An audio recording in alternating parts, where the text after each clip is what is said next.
আজ বানাবো মুগ ডালের খিচুড়ি। প্রথমে চাল আর ডালকে ভালো করে জলে ভিজিয়ে রেখে দেবো 10 মিনিটের জন্যে।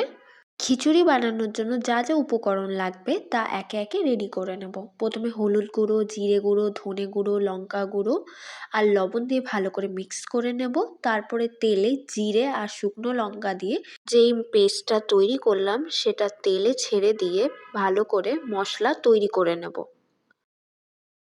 মশলা থেকে যখন তেল ছেড়ে দেবে তখন আমরা সেটাকে এক পাত্রে সরিয়ে নেব। এবার চাল আর ডালকে জলে একটু ফুটতে দেব। যখন জলটা হালকা ফুটতে লেগে যাবে তখন আমরা যেই মশলাটা তৈরি করেছি সেই জলের মধ্যে আমরা মিশিয়ে দেব আর ঢাকনাটা বন্ধ করে দেব। খিচুড়ি যখন রেডি হয়ে যাবে ঘি দিয়ে ভালো করে মাখিয়ে নিয়ে গ্যাসের আঁচ বন্ধ করে দেব।